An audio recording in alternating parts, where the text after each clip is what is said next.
Good morning. My name is Russ Carlin, and I'm the Marketing Officer here at Forensic Analytical Consulting Services. We thank you for joining us this morning for this Wildfire Smoke Assessment System webinar, and we're very grateful that you were able to make time in your schedule. Today we have two presenters. The first presenter is Michelle Rosales. Michelle is a CIH, Certified Industrial Hygienist, working out of our Los Angeles office. And over the years, Michelle has provided wildfire smoke assessments and structural fire assessments for literally thousands of different properties and buildings. Also presenting today is Larry Wayne, and he works for our sister company, Forensic Analytical Laboratories, Inc. Larry's based out of Hayward and is the Senior Research Microscopist. I want to let you know that today's presentation will be provided to you in total on a PowerPoint when we're done, so don't worry about taking copious notes. And also, throughout the presentation today, you're going to be muted, and that's simply to reduce the background noise. If you have any questions, please put them in the question field on the right side of your screen, and we will collect those and have a Q&A period at the end of the presentation, probably 10 or so minutes. In addition, this is also being recorded today, so if you have any other specific needs, we'll be able to forward you a copy of this presentation too. So once again, we're grateful for your time. Thank you for being here. And with that, I'd like to hand this over to Michelle Rosales. Thank you, Russ. Good morning, everyone. Thanks for attending today's timely webinar on wildfire smoke impact. If you're calling in from the West Coast, I'm sure you have in the last few weeks or days actually seen wildfire coverage on your local news stations. I'm actually in the Los Angeles County, like Russ stated, and it was raining ash at my home over the weekend. So if the last few days are any indication on what's to come as we enter fire season, we are expected to have massive wildfires that will continue to devastate the West Coast. As expected, these wildfires cause millions of damage in neighborhood displacements and emotional distress for property owners and occupants. And we're not only dealing with residential properties, but the same goes for businesses and commercial buildings and their loss of revenue and impact to their structures. So that's the reason why we're here today. FACS and Folly would like to present wildfire smoke impact to you all and to discuss some of the nuances of wildfire smoke. We're going to begin with some of the general information. Oh, sorry, my thing's not advancing. There we go. First, we'll go over some of the background information. What's the difference between a structure fire and a wildfire? Believe it or not, there are some differences, but people typically don't think that. Also, we're going to talk a little about smoke patterns and leaving different signature fingerprints in their aftermath. I will also go over a typical wildfire smoke impact assessment, what we at FACS look for, what type of information we need to gather in order to come up with any conclusions and recommendations. Larry Wayne will then go over some of the sampling strategies, the collection methods, and some of the analytical methods that they use, and some of those fancy gadgets he has over in his labs to help us in determining some of the impact to properties. And then I will come back and I'll end with some general remediation recommendations that we provide. And at the end, time willing, we'll go over some of the questions that you guys have. If not, we're going to leave some of our contact info so you can contact either one of us directly. So background. As previously stated, despite both consisting of the burning of materials, wildfires and structure fires do vary greatly. FACS has been involved with assessing structures as close as within a fire perimeter to actually doing an assessment over 100 miles from a fire perimeter, yes. And yes, I did say 100 miles, it's happened. So, it's, additionally, we have assessed structures days or weeks after an event to over a year after an event. So wildfire generally consists of the burning of organic materials such as vegetation, trees, and shrubs.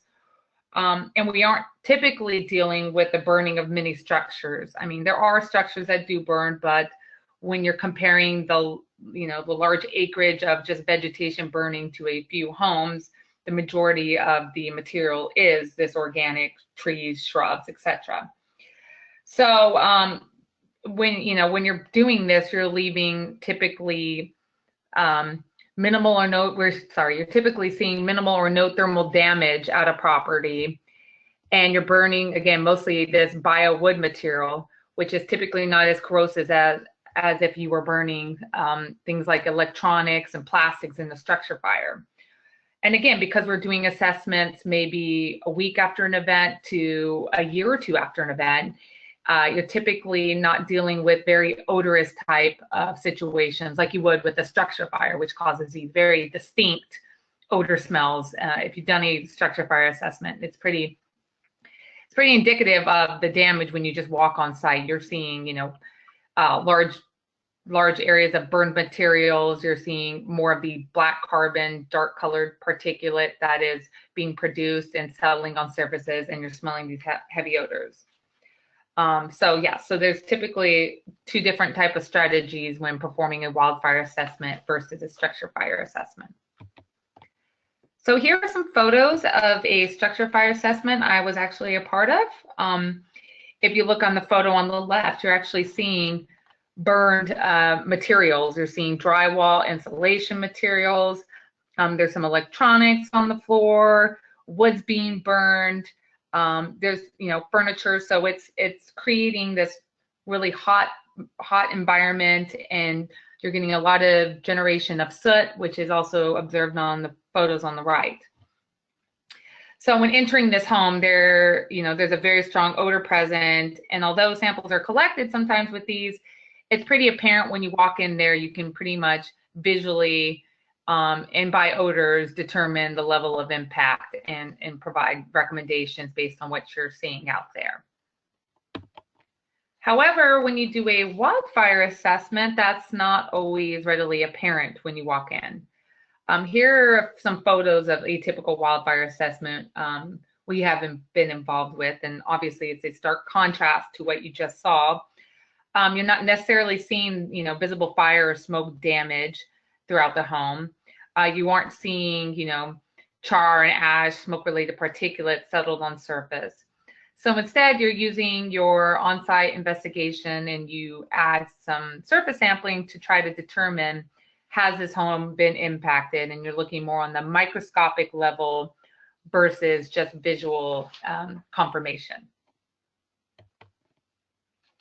So what is wildfire smoke composed of? Well, wildfire smoke is a complex mixture of gases, vapors, and fine particles that are produced when wood and other organic matter burn.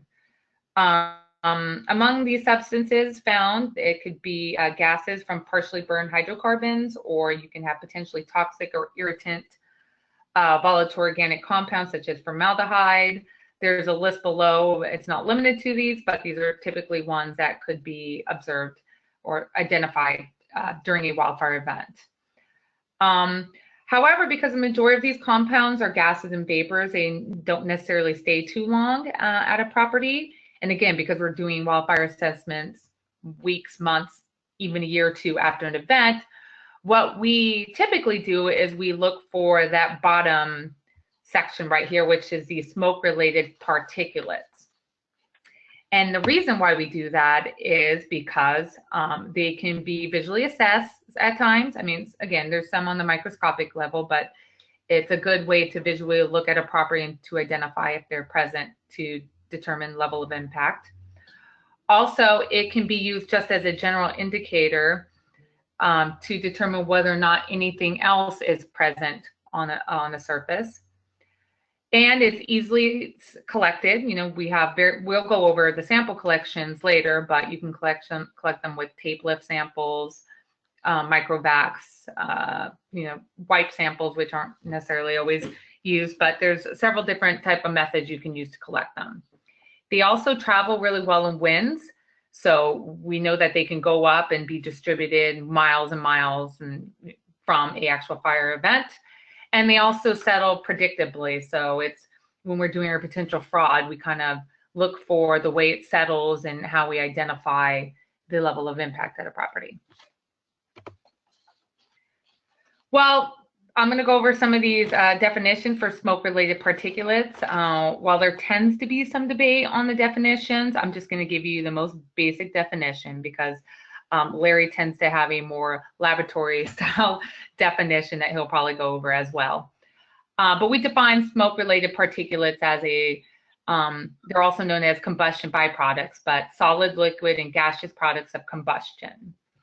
That usually consists of soot, ash, and char. So those are the three different smoke-related particulates that we look for when we're doing a wildfire smoke evaluation. Okay, so now that I've provided a little bit of background information, we can move on to a typical smoke impact assessment that FACS will do. In order to have a comprehensive wildfire assessment, you need to include all these things I have listed right here. I know a lot of the times for all industrial hygiene, everyone loves to collect samples and make direct conclusions based on those samples. But it is very important, especially with wildfire assessments, that you're doing everything in terms of trying to gather as much background information you can on it. Your on-site investigation is probably the most important part of it, which will include sensory pathways and identifying other sources on site. And then samples are collected as needed in order to help further your conclusions or your hypotheses during your investigation. So what type of background information you should receive? So I'd like to say prior to even stepping foot on a property, or even, if you're on the property and before beginning your assessment, you need to try to gather as much background information as possible. This includes, you want to know what's the name of the fires in the area. Sometimes people make a claim for one specific fire. However, there may be other ones that may be influencing what the impact is at the property. You want to note the distance of the fire to the actual property itself. And this will help when you have some type of, sometimes you get some unusual findings and you're trying to make sense of it, and knowing the distance of the fire helps out a lot in making those conclusions. You're going to want to know, if possible, predominant wind directions, and then importantly, building a history of information regarding the property itself.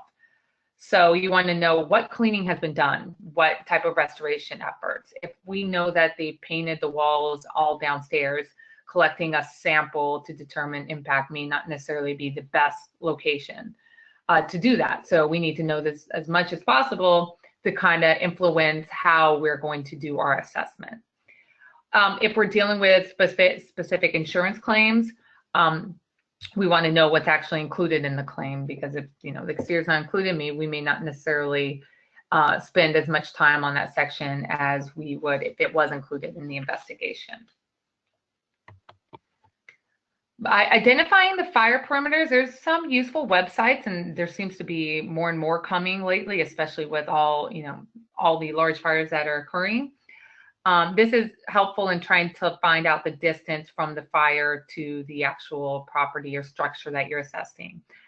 There are a few websites. One is geomac.gov that provides a nice set of drawings such as this to help determine the distance, and also CAL FIRE. But again, I've noticed a lot more coming out there, and some may just be specific for a fire itself, or there's these geomac.gov and CAL FIRE that provide various ones. And if you're not in California, geomac.gov, like I said, does various states, so you should be able to find information on that as well. So as I stated, when you get on site, you're going to do your on-site investigation, and that's the most important part of your investigation.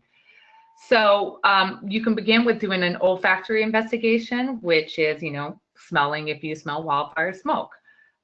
There are some problems with this. I mean, as always, odors are very subjective. The homeowner may smell something, or a building owner may smell something, but you as the investigator may not necessarily smell it. You also may smell odors and not be able to visually confirm or see anything that would justify why those odors are present. Also, an issue is odors dissipate as time increases. So if you're doing an investigation of a property that was maybe really close to the fire, but you're doing the investigation a year later, you're not necessarily smelling those odors anymore, but the home may have been impacted previously. Also, if you do smell something, it's important to note what the smell is. There are a lot of other combustion sources on site that I'll go over that may also produce smoke odors. So is this a wildfire could smell like a fireplace if the fireplace is going long enough. So it's important to kind of note what the actual smell and description of it is. So when performing your visual assessment, we are typically looking for these cues. Staining indicative of smoke infiltration. I'll go into more detail about that. We're looking for corrosion, although typically wildfires aren't very corrosive because of the burning of organic materials. That's something we typically will look for, but not generally associated with it. That's something more of a structure fire type issue. We look for the smoke-related particulates, as I defined earlier, which would be the char, the ash, and the soot. And then we're also looking for pathways, because again, this is an external fire that's impacting a property. So when we're looking inside, we're trying to figure out, how did it get in there? Were windows open? Is there some type of floor gaps? How can this outside fire impact the interior of a property?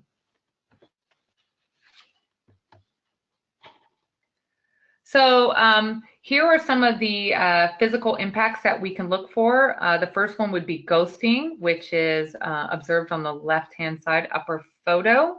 It's also sometimes called etching. Previously, there was a picture frame here. So what's occurring is that the process of thermophoresis, and that's defined as a forced network of warmer suspended particles and gases migrating towards cooler surfaces. So you have this picture frame, and there's a difference of temperatures between the wall and the picture frame location. So you get this etching just around the picture frame. The one below is called threshold streaks, and that's kind of a similar process, except for when you're dealing more with pressure differentials. Another example that I've seen before for the ghosting and the thermophoresis is sometimes you can see the lining of wood members on a on a ceiling. So you'll see the black lining where the actual wood framing is located. So that's something that can be seen and caused by fire. But again, typically with wildfires, we're not necessarily seeing this, but it can occur, especially if they're really close to the actual fire perimeter and we're heavily impacted. We're also looking for visible staining and actual fire damage itself. The photo on the left, it's hard to tell with the photo, but there's a black staining right there. And again, one importance of knowing the distance from the fire perimeter can help explain this staining. So if this staining is occurring and you're 100 miles from the fire, we're going to think that's obviously potentially another source that caused it. However, for this photo, in this incident, the fire actually reached the person's yard and was about less than 50 feet away. So it's highly likely that this staining here was caused by the smoke impact from the actual wildfire event. The photo on the right was actually from the Santa Barbara fires, which were kind of tricky because there was a lot of houses on the hill. So the fire impacted a lot of structures.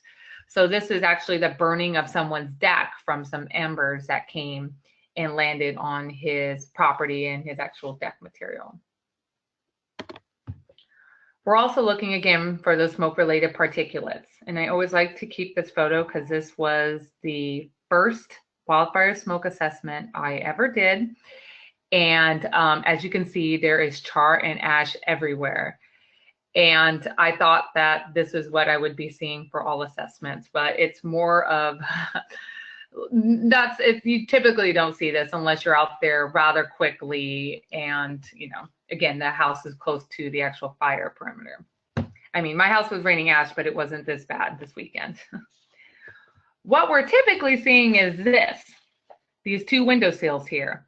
Both look, you know, like they have a dark brown, black color dust that settled on its surfaces. However, just visually looking at it, we can't tell if it's composed of, you know, char, ash, and soot. So this is one of the reasons why in wildfire assessments we're typically collecting samples in locations of unusual dust that we can't explain just visually. So I always ask people, and it's hard with a webinar, but can you tell which one is actually has large percentage of char, ash, and soot in it? And obviously you can't answer, but it is the one on the right. But again, the purpose is that it's hard to tell by just looking at looking at these visually. We need to add some sampling in order to determine what the actual dust is composed of. So as stated, there's other combustion sources that can be contributing to our settled dust and the actual combustion-related particulates that are found in it. So it's important when you're doing an investigation to document what you're finding. Some interior sources, to name a few, are burning candles, gas stoves, fireplaces, especially wood fireplaces, smoking devices, cigarettes. All of this can contribute to what we're finding in our settled dust material. Some exterior sources include external heaters, barbecues. If you look at that photo with the barbecue, look at that black colored soot on the back of the stucco there behind it, showing obviously that that's contributing to the combustion-related particulates that could be found in areas near that. Fire pits and other smoking devices again.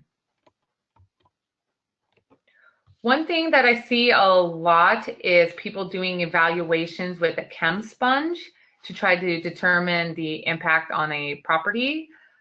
These can be useful when you're dealing with structure fires assessments, because again, typically you're dealing with a more soot, dark colored particulate. However, when wildfires, the particulate is not necessarily always black. Again, you're getting char that's moving through winds and settling on surfaces, so they can be brown, white with ash, you know, gray, several different colors. So it doesn't necessarily point to impact. And most importantly, we live in a very industrial world, especially if you're in LA County. So just on a random day without a wildfire, I will find black on my windowsills and on surfaces. And again, it's, you know, things like car tires may cause that black colored particulates on surfaces. So they call it a chem sponge, but you know, it doesn't contain any chemicals. It's just a sponge that helps pick up material. So yeah, so it's important to know its limitations. And again, I find it useful in certain circumstances, but not necessarily when you're evaluating a wildfire. So again, after we've done our investigation visually and olfactory wise, we're going to want to collect some samples to help, you know, test our hypothesis on what we're assessing. So we're looking at a surface just like that window surface, and we're saying, is there potential smoke residue on this due to the wildfire? So what we do is we collect a sample in order to determine that. So where do we collect samples? For a comprehensive assessment, we're usually looking at areas of unusual dust accumulation. There's something that I can't confirm what it is visually. I'm unsure of it. We're also collecting samples in areas of concern. If someone's worried about their child's bedroom, we're definitely collecting a sample in their child's bedroom. We're there to help assist. And then just general representative areas as well. I like to make sure that I include surfaces directly adjacent to exterior entry points and also more interior surfaces. Because again, we're dealing with an external outside source of combustion, and we're trying to determine how it is impacting the home. So a lot of the times we're getting impact on the exterior, but how far did it get in? And if we're looking at windows and surfaces directly adjacent to windows, we also want to look further into the home and try to identify if it's got more interior into closet spaces to determine the full level of impact. And now I will pass it to Larry Wayne so that he can talk about some of the sampling methods and laboratory analysis. Good morning, all. Michelle, you're able to hear me since you're the one talking. Let's make sure the microphone's working here. Yep.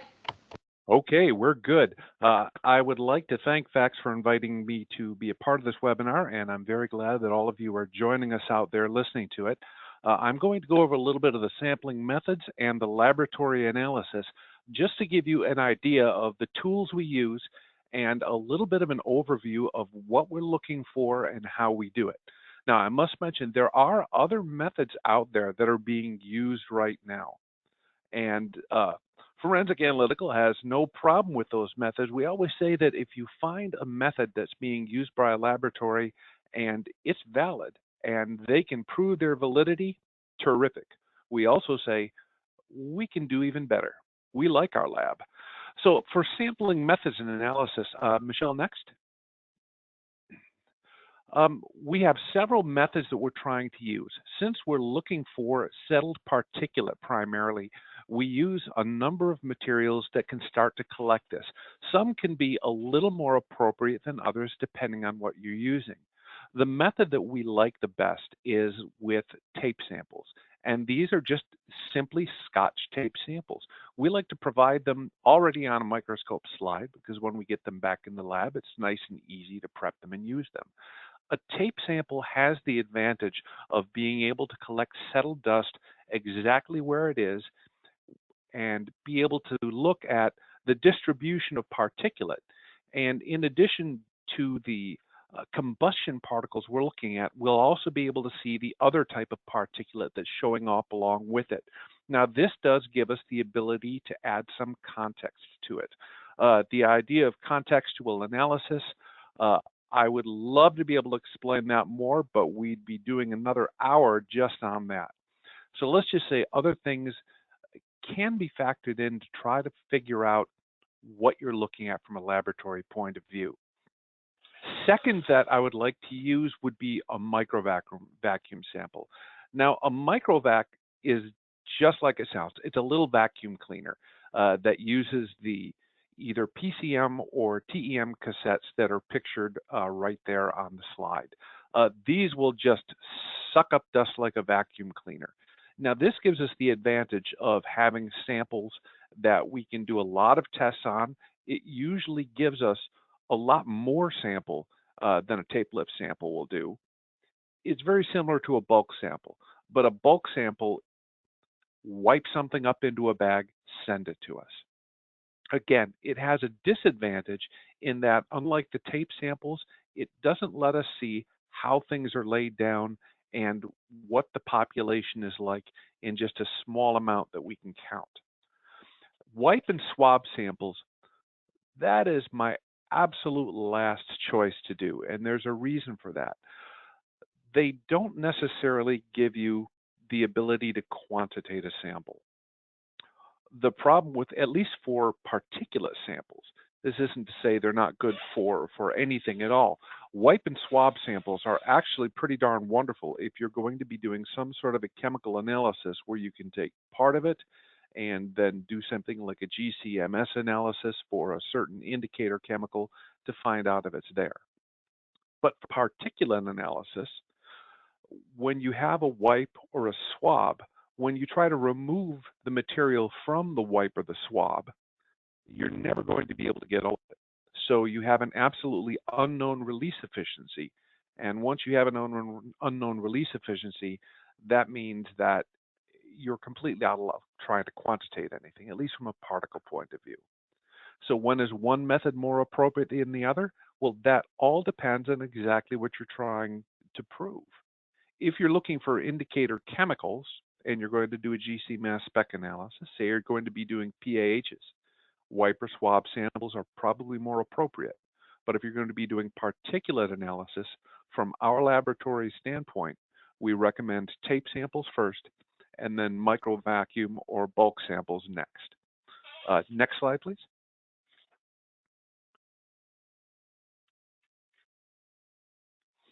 So what can a lab do for you and what can't you do?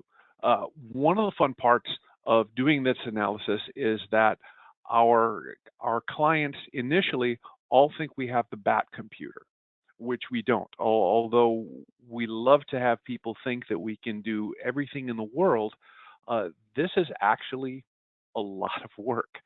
We have a lot of instrumentation to be able to do this kind of analysis, and some of it provides a large amount, but each of it can provide an absolutely essential piece, and it does take a lot of training and a lot of skill to be able to do it. Next slide, please. Primarily, this is the fun. This is what we do. The big tools of our trade are microscopy. In the earlier slide, you saw a picture that Michelle put up that showed 2 samples of dust, saying which one of these has more char and ash in it. Well, you can't tell from that. You're looking at dust. These particles are tiny. So we need to make them look bigger. And the way we do that is just using microscopy of different sorts. So all we're going to do is we're going to make these little things look bigger. And then we've been trained in most cases for a lot of years on exactly what things look like. Imagine the gentleman who's on Antiques Roadshow, and you bring in a chair and he's able to say, oh yeah, well that's a 1785 chair made by so-and-so in Boston. Well, how does he know that?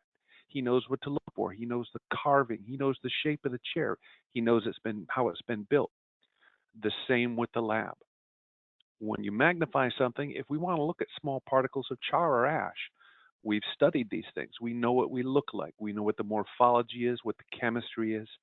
So we want to be able to tell you how much is in there. And we're going to be using the right tool for the right job.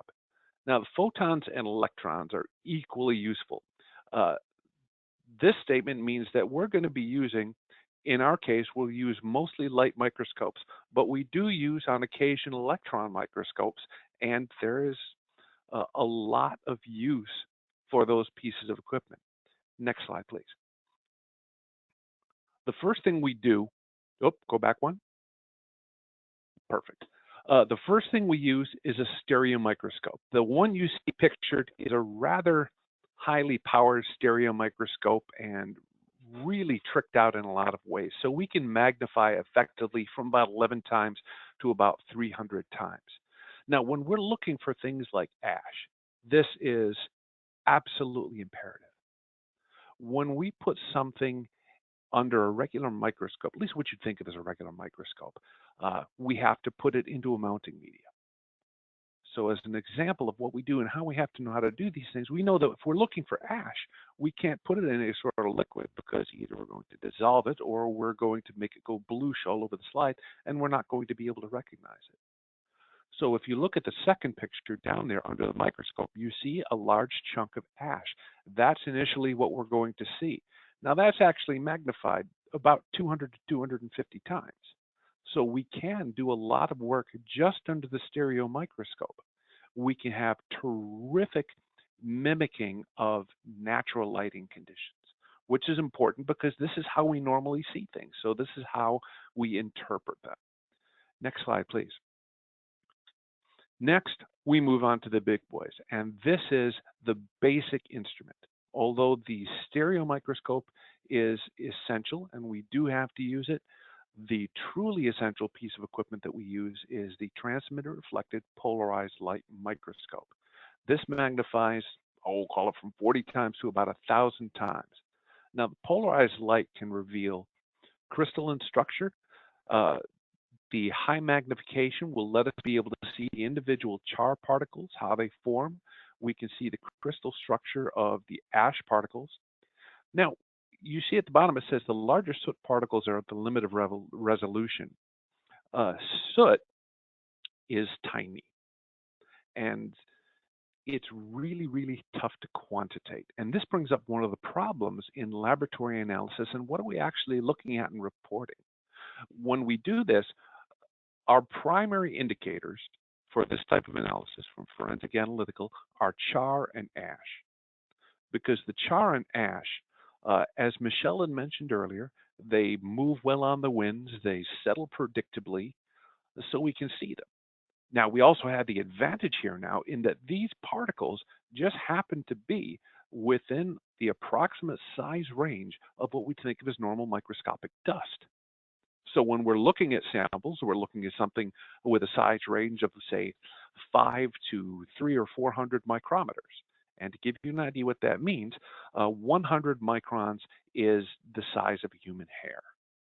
So somewhere between a fraction of the size of a human hair and a couple of times the size of a human hair. Those are the particles we're looking at. Now those soot particles, submicron. So you have a problem with quantitation now. Because when you're trying to quantitate something, and we quantitate these things by trying to quantitate it by some kind of a percentage. So how do you compare these percentages?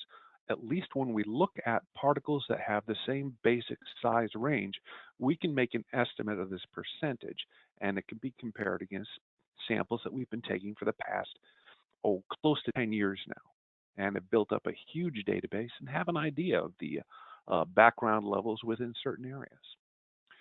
A quick thing on quantitation, I'm going to give you an example.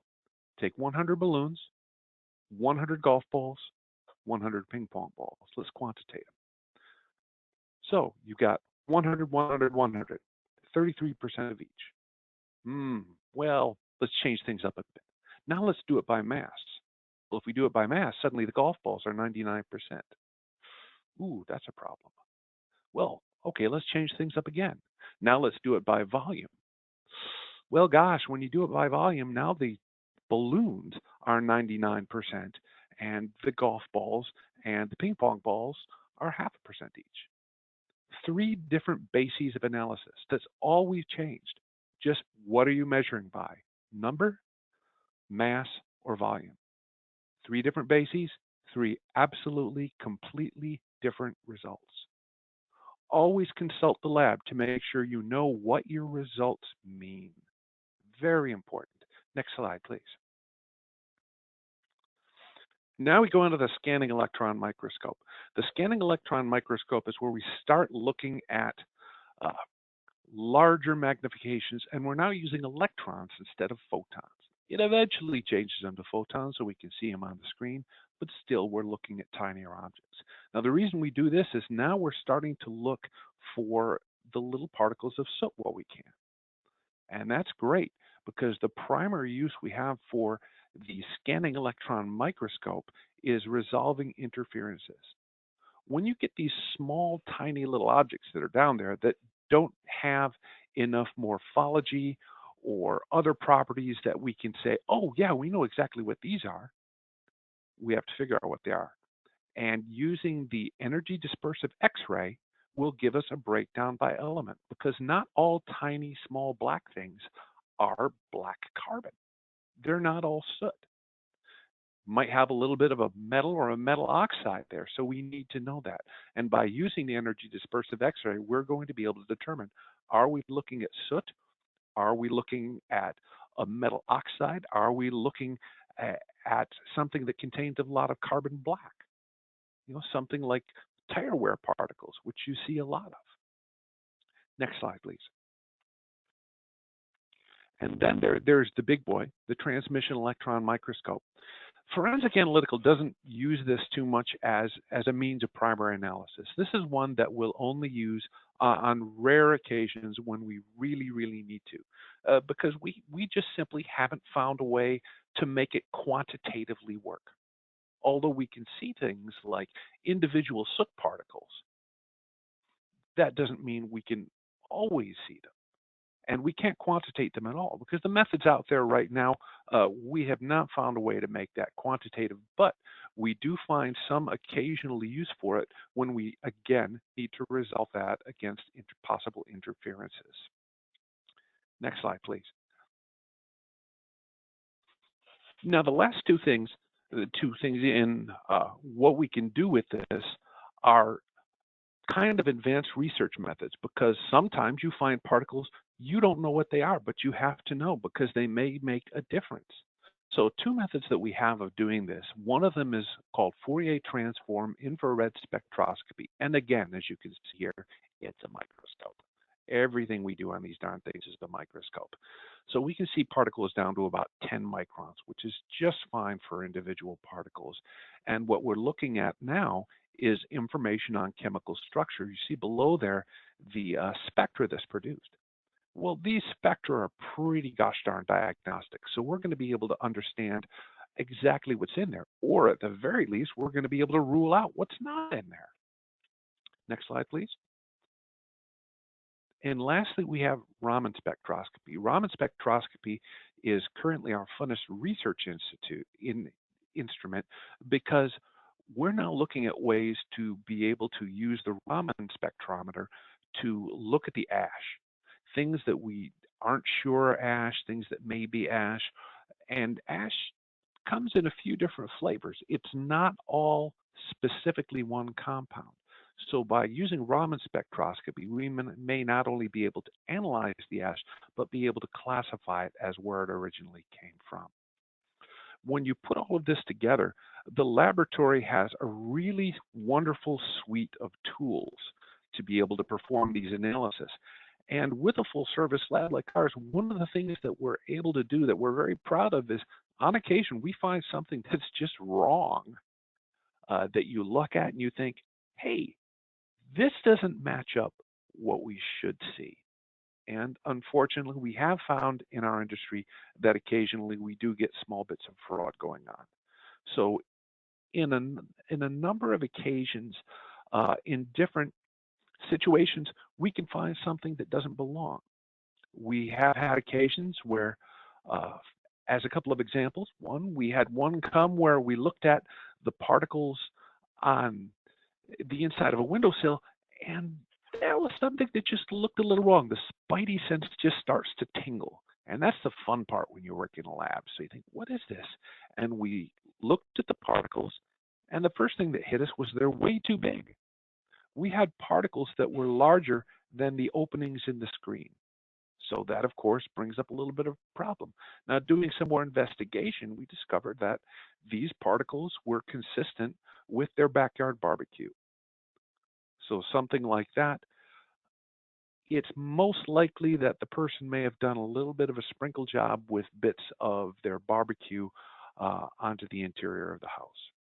Now, we can't always find everything because sometimes the people who do these are just really good and they know what they're doing.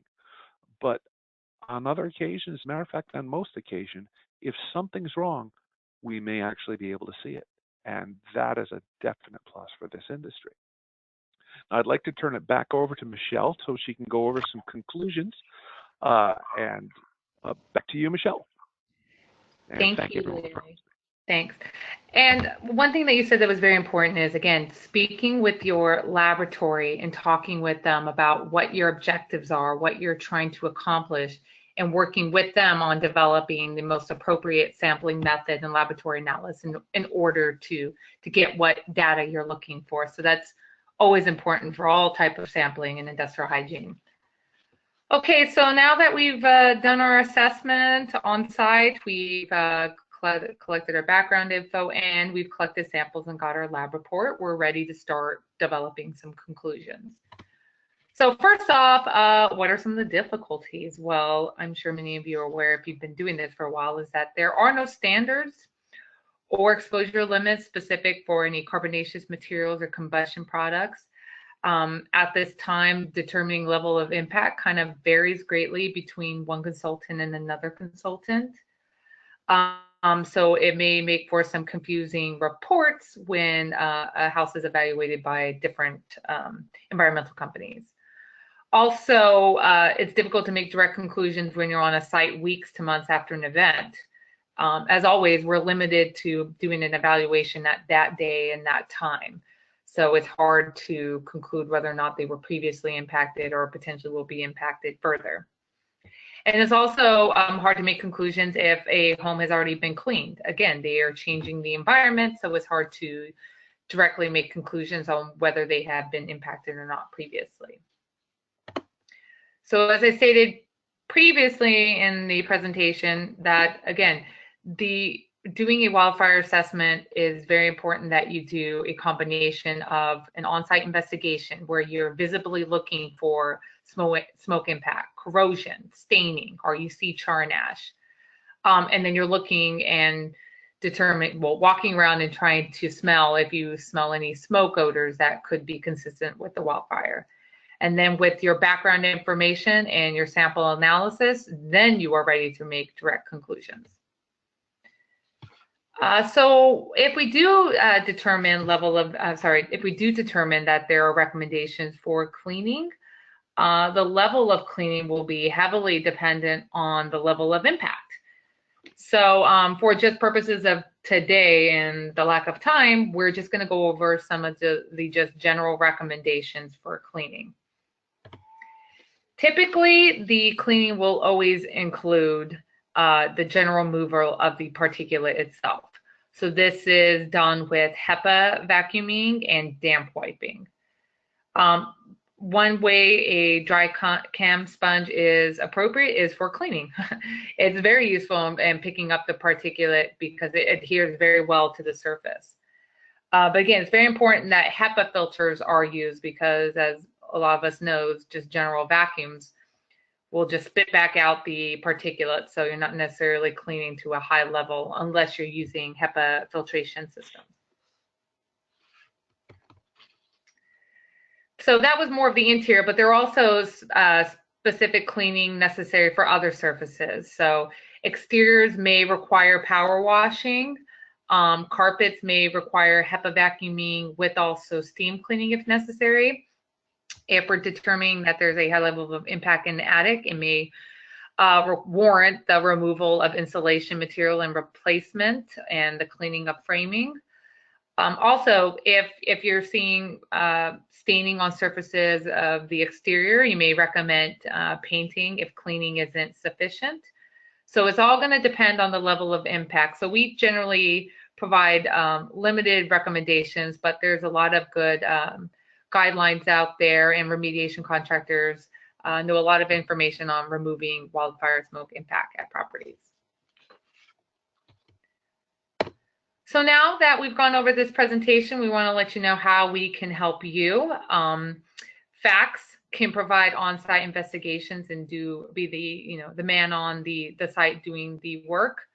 Larry at the lab can be providing the laboratory analysis. Also, we've been very helpful in providing remediation protocols, so getting into the specifics instead of the direct conclusions that I alluded to earlier. Both Larry and I have done a lot of litigation support regarding these claims, including class action lawsuits we've both been a part of. As I stated, because there's no specific standards or guidelines on what determines level of impact or damage, there are a lot of rebuttal letters that have been written by myself and both Larry regarding standing by our analysis or standing by our assessments and why we came up with our conclusions and recommendations. Also, fraudulent claims, like Larry alluded to, also that is unfortunate but fun at the same time, and we've both been involved in some of those, and we've been able to help at times try to determine whether or not a claim came in that was fraudulent and whether or not it was truly impact by a wildfire, not necessarily the outdoor barbecue.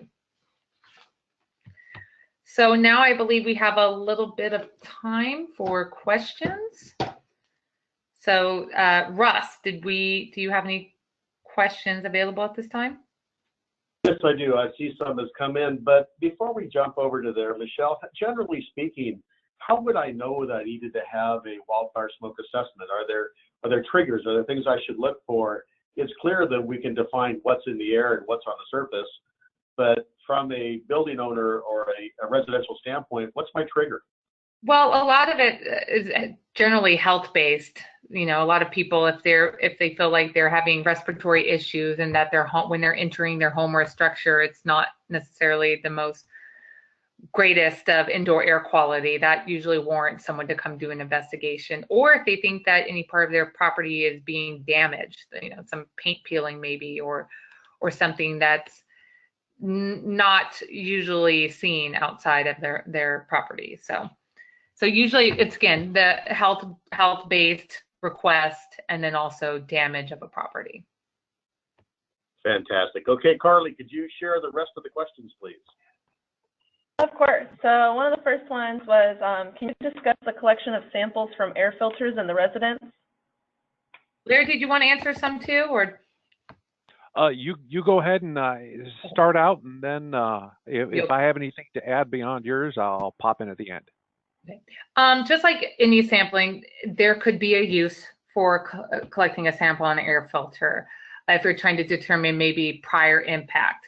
But if I'm doing assessment at that day and time, I don't necessarily collect one from an air filter, because that's the job of an air filter, is to collect and remove particulates from an area. So when, I've done at times collected samples and kind of just said, okay, well, your air filter is doing its job. And if we're trying to evaluate the ventilation system, we may take a sample more further down the line, more at the distal end of a duct or a supply register, to determine if the particulates bypassed the filter and then was distributed out into a residence or a property. But just the filter itself, again, I would have to have a direct reason or question I'm trying to answer in order to collect one from there. I have no additions. A great answer. Another question, kind of piggybacking on that, do you recommend sampling the HVAC ductwork? Not necessarily in it. Typically, like I said, we'll do one at the supply registers, or maybe just at the most distal end if we opened up the box and collect a sample there. And there's at times too where I may just collect a sample directly below it or adjacent to it. If I see maybe ghosting around a register, I may collect one from there as well. Okay, and then do you also recommend resampling after cleaning?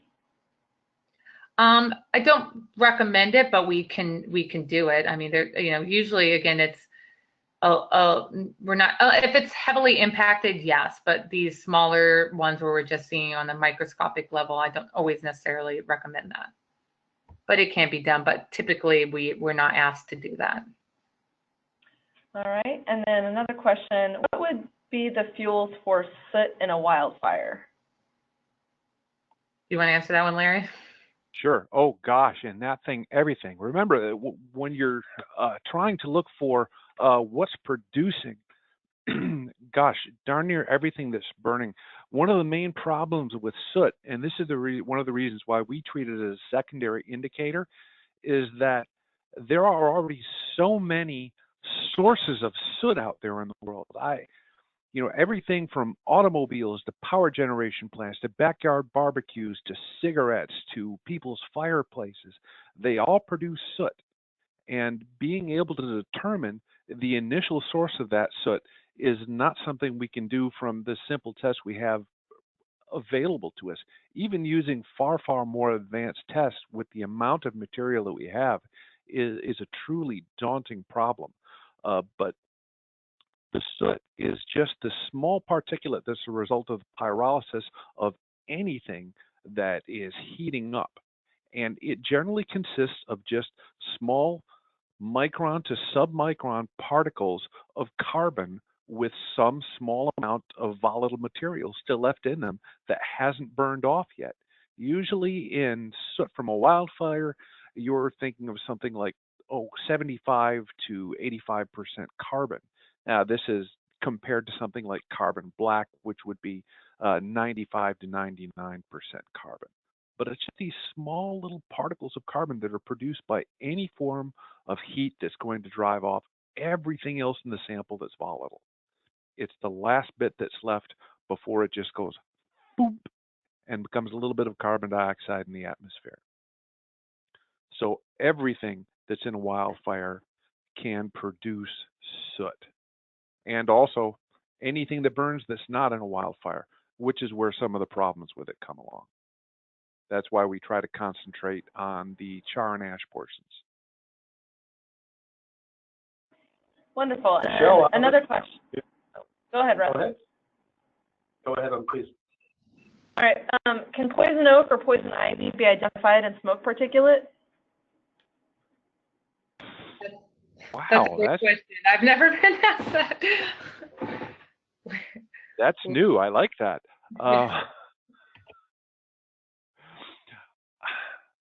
I can think of ways that technically one might be able to do that. That would most likely be a GCMS analysis for the specific material that makes poison oak, or poison ivy, it'd be an interesting research project to try to find out, especially from, I know here in the Northern California area where any hill out there is covered with poison oak, if we'd be able to find indicators of that. I haven't seen it done yet, but I don't doubt that it can be done. Great. That's all the questions that I can see so far. If anyone else has any other ones, go ahead and type them in. Yeah, this is Russ. Michelle, one more directed to you. I see we have a couple of healthcare organizations joining us today. Any specific advice or needs for a healthcare organization dealing with wildfire smoke? Well, we ask generally that they increase, they can look at their filter change out and determine whether or not they need to add more filtration, because again, they're adding a lot of outdoor air in healthcare facilities, just based on California mechanical codes and requests. So they need to make sure that their filters are of high efficiency so that when this outdoor air is coming in, that it is efficiently at high levels collecting the amount of particulate that's coming in. So that's probably one of the most important things that they should be aware of. And general cleaning, again, is maybe clean their, especially near adjacent exterior entry points, a little bit more often in order to try to reduce the level of airborne and settled particulates in the area. Very good. Carly, any more questions? Nope. One other person would like to make a flyer for their medical center to use. I guess we can provide resources at the end of the webinar. Yeah, we have our contact info here, so they could contact me directly, and we can work together on that. Perfect. There's also some reference documents too for the Center for Disease Control, and also we FACS have an environmental health bulletin. As we are all now currently involved in wildfire smoke, I'm in the Northwest, and we're dealing with it up here as well. We certainly would caution everyone to reduce their exertion levels when they're outside and let this clear. Just common sense is to try to not over exert yourself with this type of air quality. All right, that concludes our webinar for today. We very much appreciate your attendance. Again, you'll all be receiving a copy of this presentation. We do have a audio and video recording of this available for you if you wish. And we thank you for your time. Any specific questions, please do reach out to Michelle and to Larry, and we thank them both for making time available. And we wish you a good day. Thanks again.